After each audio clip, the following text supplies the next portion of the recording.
Buenos días, queridos estudiantes, queridas estudiantes. Bueno, tenemos una videoconferencia muy interesante hoy porque vamos a hablar de los nuevos modelos de negocio y los retos a nivel ambiental. Y probablemente ustedes como estudiantes probablemente se queden, bueno, ¿qué tiene que ver esto con tendencias mundiales de la criminalidad? ¿Qué tiene que ver esto con crimen organizado? Parece raro, parece fuera de lugar.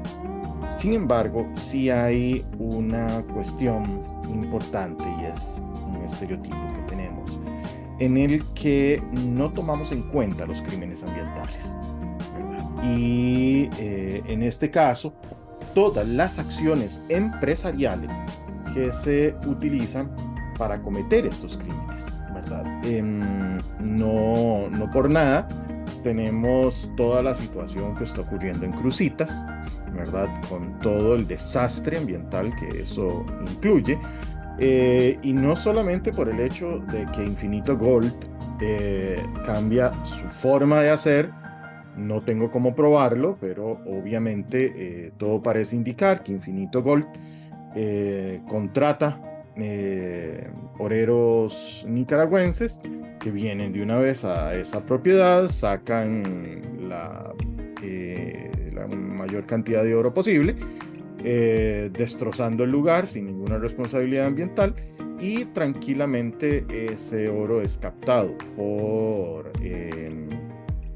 alguien aquí dentro del país y sale tranquilamente por el aeropuerto Juan Santa María, como ya se ha reportado en varios medios de comunicación de varias toneladas de oro que sale del aeropuerto Juan Santa María. Obviamente no es un cargamento grande de oro, sino tal como dicen los reportajes, específicamente hay uno en particular, incluso da las cifras, que es el de Amelia Rueda, en el que menciona que son viajes por kilos, ¿verdad? O sea, son pequeñas cantidades de oro que se reportan, ¿verdad? Como no es una cuestión ilegal, pues entonces se saca por ahí y se nacionaliza y ya está.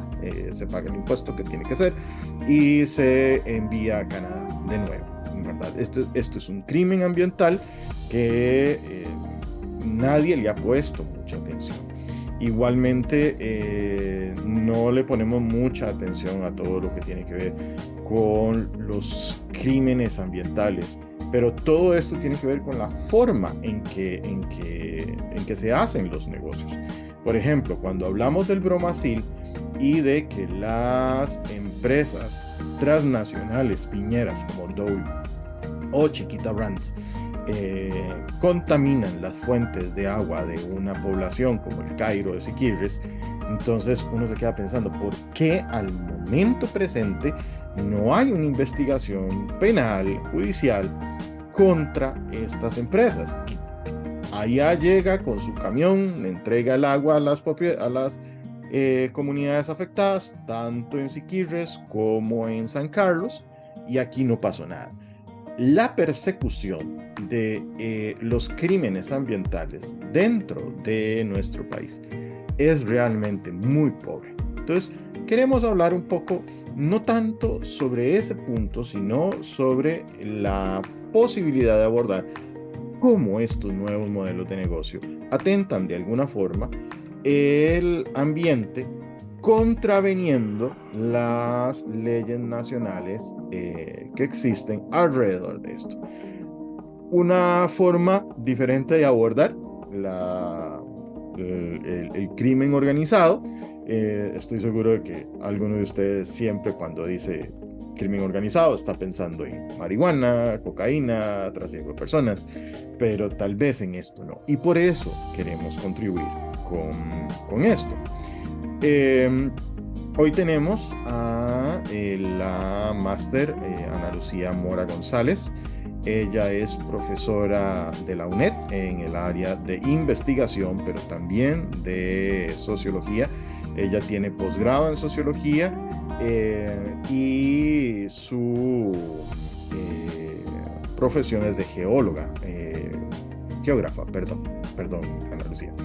Entonces, ella nos va a abordar sobre este tema. Su experiencia sobre el tema es bastante amplia y entonces, sin más, les dejo con ella. Muchísimas gracias, Lucía. Muchas gracias, Gustavo, por la invitación. Voy a compartir pantalla sobre la presentación. Y bueno, como les adelantó Gustavo, en esta conferencia vamos a hablar sobre los nuevos modelos de negocio frente a los retos ambientales. ¿Qué son estos nuevos modelos de negocios? Bueno, estos nuevos modelos de negocios son empresas que emergen o que se adaptan y se vuelven más conscientes, desafiando al modelo económico actual, buscan la sostenibilidad, el crecimiento de la economía colaborativa, el aumento del valor compartido y el direccionamiento estratégico centrado en las personas. ¿Por qué? Porque parten de un principio de que mejores personas logran mejores negocios. Es decir, no renuncian a el modelo capitalista, sino que lo adaptan a los nuevos retos ambientales. ¿Por qué? Porque busca mejores prácticas de valor compartido, apelando a la responsabilidad social empresarial, a la responsabilidad ambiental y también a la responsabilidad económica de sus negocios. Bajo este principio tenemos empresas más conscientes que promueven la prosperidad, ¿verdad? Utilizando el concepto de stakeholders, considerando que las personas son la base fundamental de los negocios y el principio de su existencia. Y esto presiona a los líderes a ser más conscientes, serviciales y empáticos, al menos en la teoría.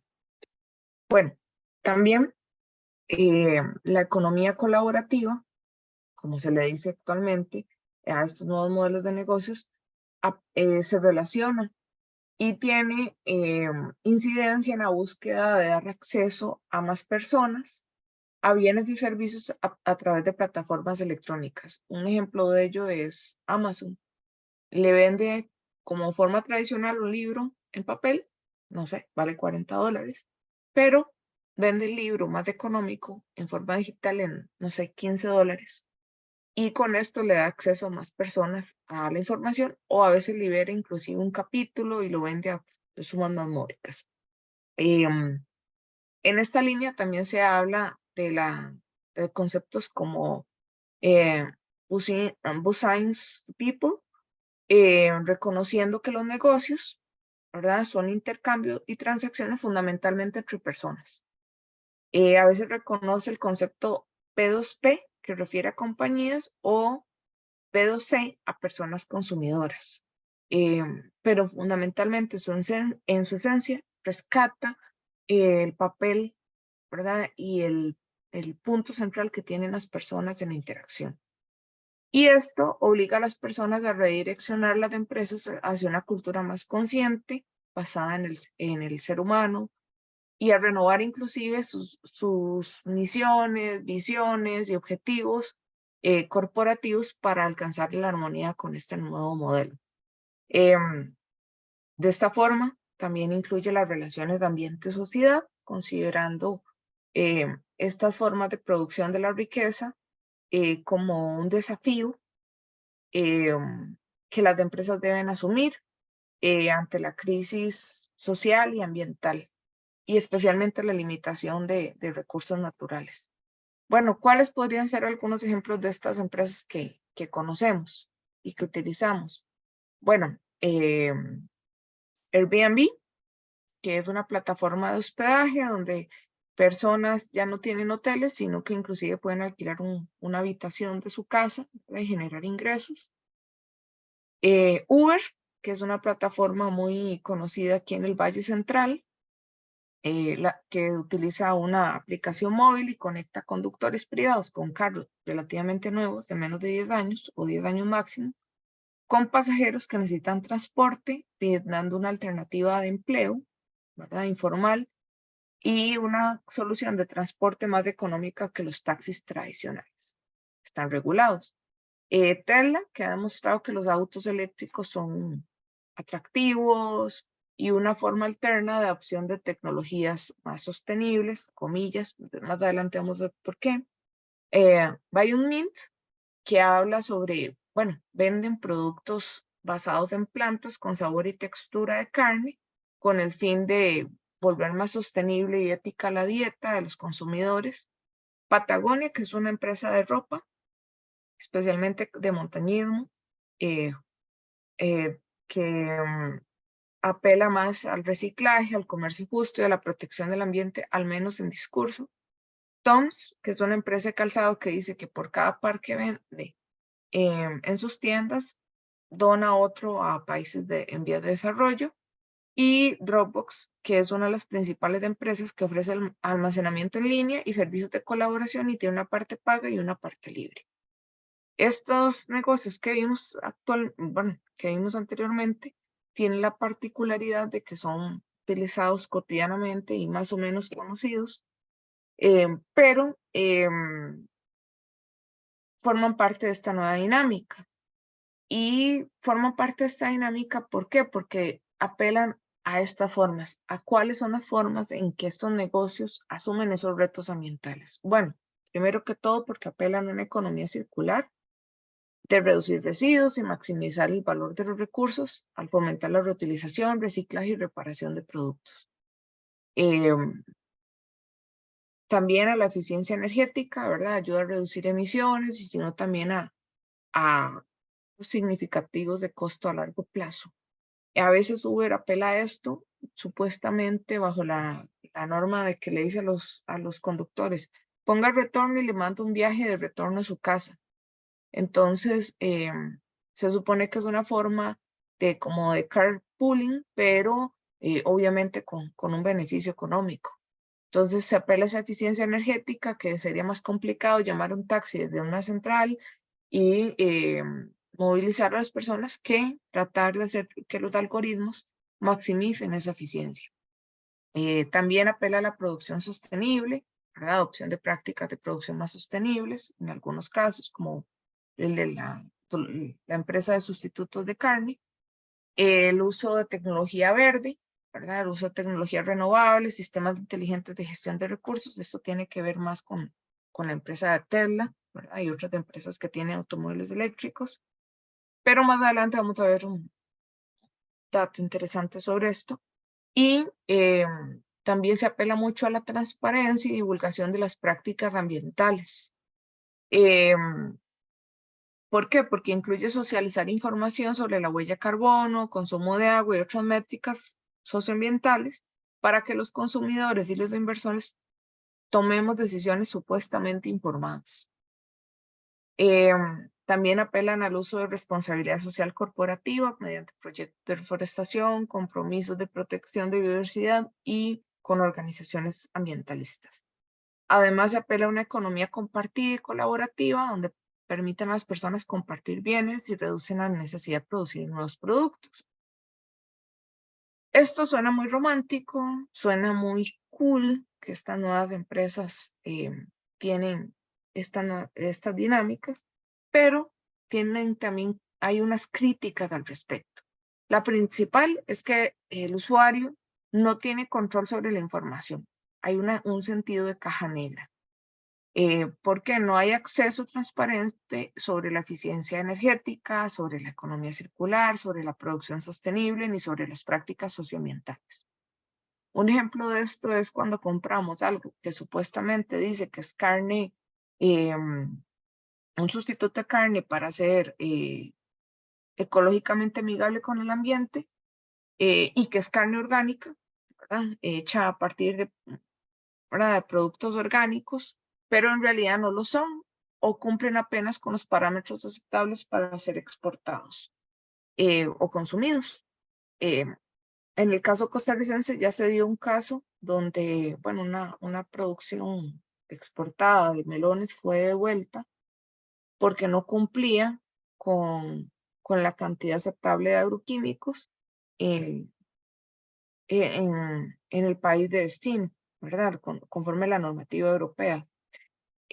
La segunda crítica que se hace es el impacto social y laboral. ¿Por qué? Porque estos nuevos modelos de negocios también apelan a una flexibilidad laboral y una informalidad que afecta la protección de los derechos laborales, genera inestabilidad laboral y la reducción de los beneficios en cualquier momento para los trabajadores, como pasa con Uber y con Uber Eats, donde nosotros desconocemos si realmente les dan las propinas o si realmente un poco el usuario, el conductor sabe si se le va a depositar todo o cuánto está cobrando la plataforma ese día por las entregas. Entonces, es una caja negra, ¿verdad? A nivel de información.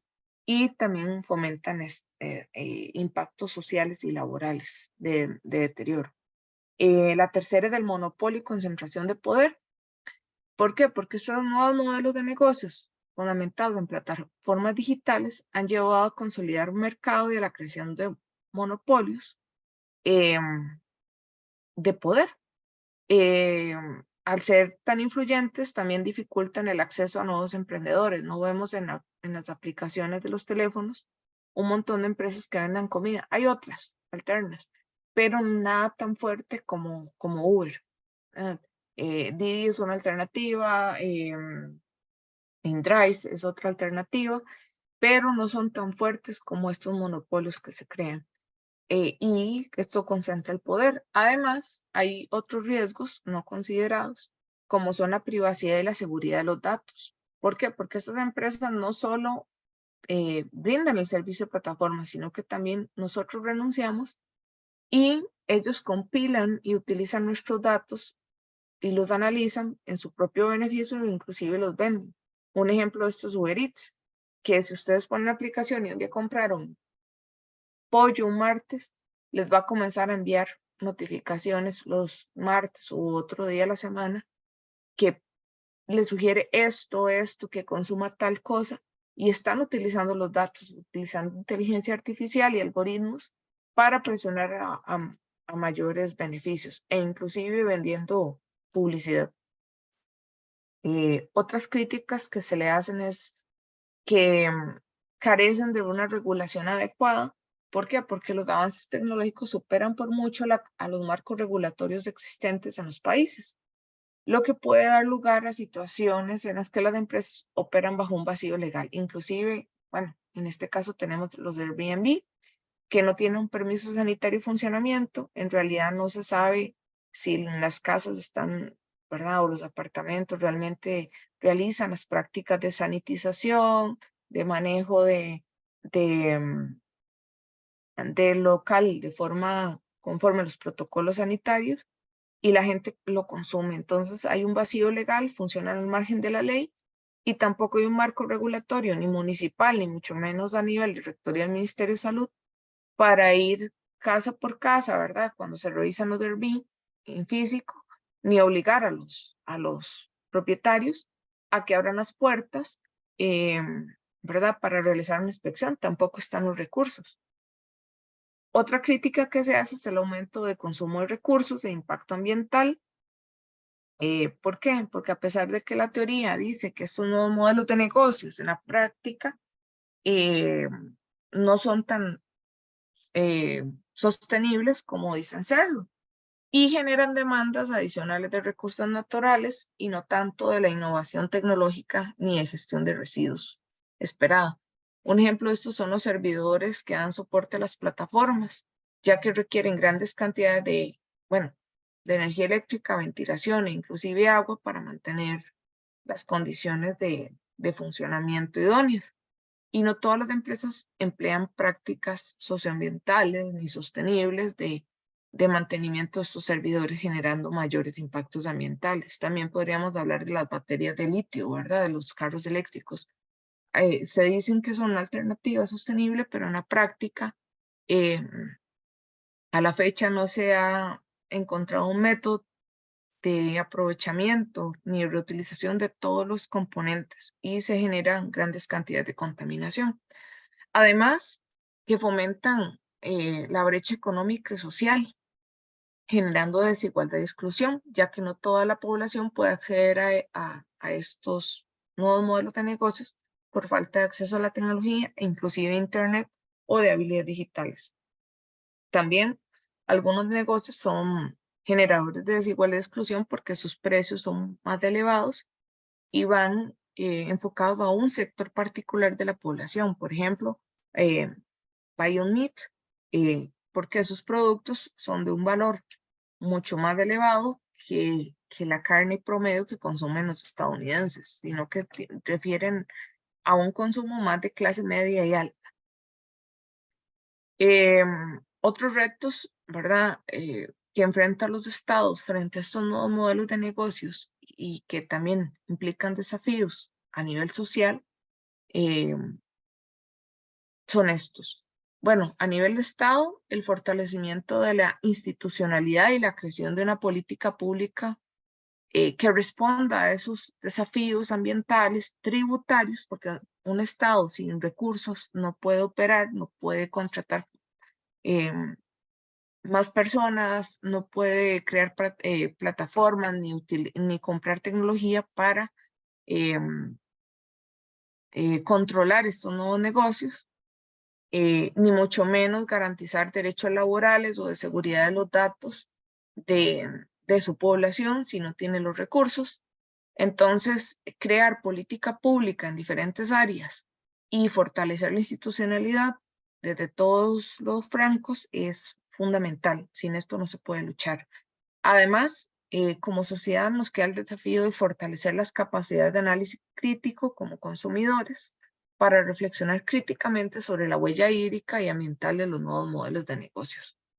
Y bueno, finalmente les dejo esta noticia de Forbes, porque el nuevo coche de Tesla pone en duda el compromiso climático de Elon Musk. Y entonces habla que en su informe medioambiental del 2021, Tesla afirmó que sus operaciones generaron 588.000 toneladas métricas de emisiones anuales de carbono, mientras que sus productos probablemente generan 1.95 toneladas de carbono. No proporcionó comparaciones interanuales y es probable que esa cifra haya aumentado. ¿Por qué? Porque cada vez produce más carros y por ende más ventas. Y también estima, ¿verdad?, que sus vehículos ayudaron, ¿verdad?, pero no se sabe realmente cuál es el origen de los datos, más allá de los generados por la compañía, 8.4 millones de toneladas métricas de contaminación por carbono al año. Cuando ustedes ven esta noticia, suena muy atractivo, ¿verdad?, porque ahorraron 8.4 millones respecto al impacto de 1.95 que ellos dicen que generan, pero no se ven los impactos a largo plazo. Entonces, ¿cuáles son estos impactos a largo plazo? ¿Cuál es la vida útil de un coche Tesla? Yo estoy buscando y la vida útil son 200.000 millas. Eso implica como 8 o 9 años en el mercado estadounidense, que es la vida de los vehículos. Y un vehículo eléctrico, a diferencia de uno de combustión interna, que si bien genera supuestamente más emisiones debido a los combustibles fósiles, todavía se le alarga la vida un poco más porque sus partes pueden ser fácilmente reemplazables. Entonces vemos carros que tienen 30, 40, 50 o inclusive 100 años de existir, ¿verdad? Como los Ford Model T, siguen funcionando porque hay refacción de partes. Pero estos Tesla, en el momento que acabe su vida útil de 200.000 kilómetros, las baterías quedan inservibles y es tan caro comprar las baterías de los carros eléctricos o inclusive híbridos que es más económico desechar el vehículo. Y esto genera un mayor impacto al ambiente, mientras que el otro todavía se puede reciclar y desarmar y fundir minerales. En el caso de los vehículos eléctricos, el coltán, que es parte de todas las tarjetas madres de electrónicas, etcétera, de lo que nosotros usamos cotidianamente, celulares, computadoras, etcétera, eso no se ha encontrado una forma de reciclarlo. Entonces, lo que hace es acumular, ¿verdad?, residuos no aprovechables, mientras que el metal todavía se puede reutilizar, ni tampoco el litio. No hay forma de reciclaje aún del litio, y esto hace cuestionarse entonces, bueno, ¿qué carro es más sostenible? ¿Un carro a combustión o ojalá con combustibles alternos a las cuestiones del petróleo, ¿verdad? Como podría ser el gas natural o podría ser el hidrógeno u otras tecnologías? ¿Y cuál es el interés principal en centrar en energías eléctricas que tampoco tienen un avance tan grande como los últimos, como realmente lo quieren presentar los últimos modelos de nuevos negocios? Entonces, tenemos que ver eso críticamente y cuestionarnos a largo plazo quién tiene más o menos impactos. Muchas gracias, Gustavo, y esa sería la presentación.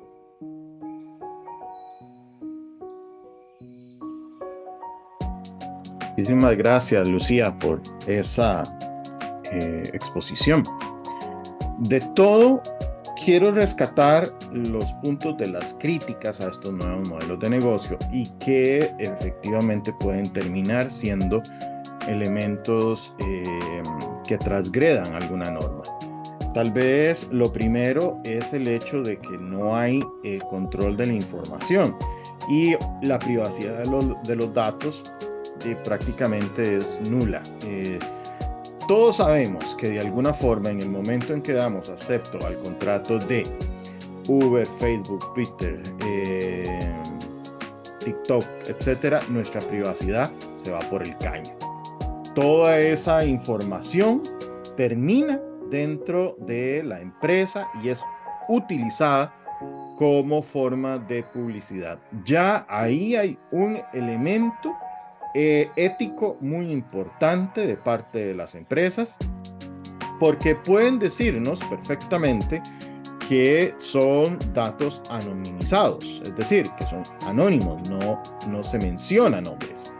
Sin embargo, gracias a estos datos, las empresas de relaciones públicas hacen campañas políticas y utilizan nuestros datos para generar perfiles del tipo de información que se quiere dar. Por tanto, si usted tiene cierto perfil ideológico, a usted solo le va a llegar ese tipo de información. Si no lo tuviera, sería otro tipo de información. Y esto, de alguna forma, no es lo mejor para la democracia. Entonces, podemos ser volubles a este crimen organizado, y ni qué decir las empresas que utilizan nuestros datos de manera ilegal para captaciones que son legales. Por ejemplo, recordemos aquel caso de que el BAC San José, bueno, ellos dicen que no lo robaron. Yo creo que es más bien que algún empleado fue sobornado para entregar la base de datos de la Caja del Seguro Social a el BAC San José. Eso ocurrió como a mediados de la primera década del 2000, y con ello empezaron a hacer llamadas, ¿verdad?, para obtener tarjetas de crédito. Estas llamadas era para vender las tarjetas. Sin embargo, llegaron a algún elemento ilegal, como es la sustracción de estos datos que son privados, para utilizarlos en una actividad privada para generar dinero. Entonces, ahí es donde está el problema. El punto número 2 es el impacto laboral. Nosotros ya sabemos, con lo de Uber y con Didi y con Uber Eats y con todas estas empresas de riders, como hay una cuestión que tiene que ver con explotación laboral, y que el contencioso administrativo y la Corte Suprema fallaron a favor de un ex empleado de Uber que fue simplemente descolado de la aplicación sin ninguna responsabilidad laboral. Al día de hoy, al tiempo presente, todo eso está en veremos, pero digamos que hay un cierto cuidado en estas empresas ahora desde el punto de vista de sus contrataciones. Tal vez el otro punto tiene que ver con monopolios. Todos sabemos que Cervecería Costa Rica y Dos Pinos son dos monopolios privados muy fuertes. Florida Ice and Farm no solamente hace adquisiciones hostiles, que son ilegales completamente, adquisiciones hostiles de pequeñas cervecerías para obtenerlas y ponerlas dentro de su cartera de inversiones. La Bremen, por ejemplo, la Toña, que es nicaragüense, la Bohemia y algunas otras cervezas que fueron obtenidas mediante adquisiciones hostiles. Algunas no, pero obviamente no podemos decirlo de todas. Y en el caso de Dos Pinos, como tal vez el ejemplo más interesante fue con Lala, como la Dos Pinos abarató toda su leche tratando de competir con Lala para hacerla quebrar, y lo logró. Logró que Lala se fuera del país. Ahí tienen que ver algunos otros elementos, como por ejemplo que Lala tenía la leche al 1% de grasa, mientras que Dos Pinos sigue manteniendo la 2% de grasa. ¿Cómo Dos Pinos mantiene el precio bajo con una leche de 2% de grasa? Es muy sencillo, utilizando una práctica ilegal denominada dumping. ¿Qué es el dumping? El dumping es que yo pongo el precio más barato en otros países, ¿verdad? Para lograr establecer el precio del producto nacional. Es decir, yo pongo mi producto con cierto precio. ¿Cómo sostengo el costo de producción de ese precio al bajarle? Digamos, en este caso, Dos Pinos baja el precio de la leche, de los helados, de la natilla.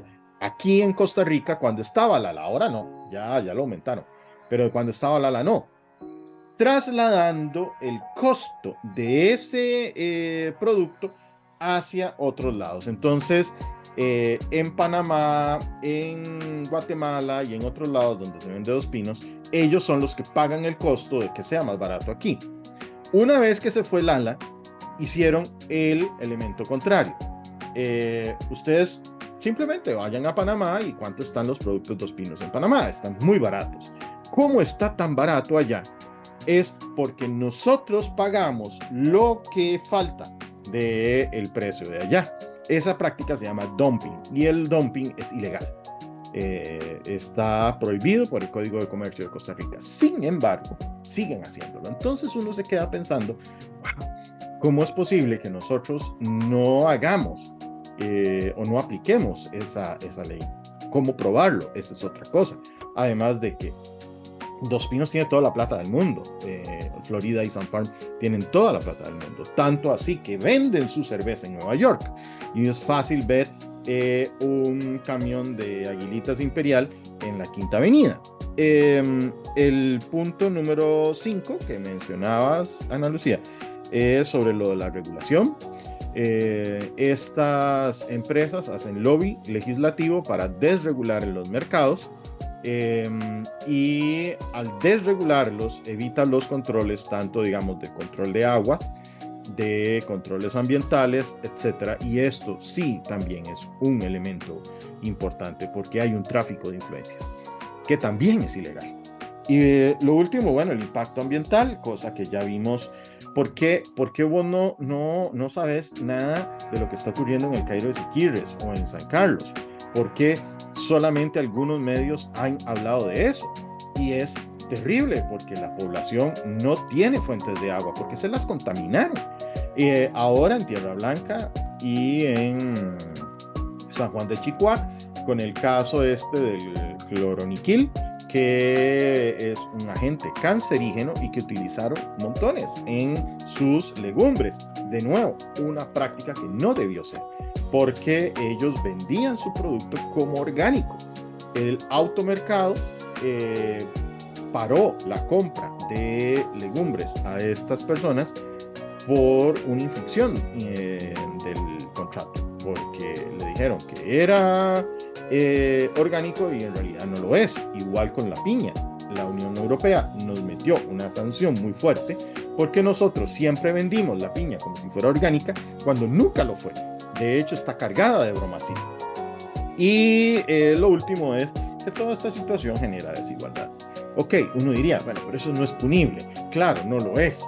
Pero no porque algunas de estas prácticas no sean punibles, no significa que no sean prácticas que son criminales. En todo caso, muchísimas gracias, Ana Lucía, por esta videoconferencia y ahí nos estaríamos oyendo de nuevo. Pasen muy bien.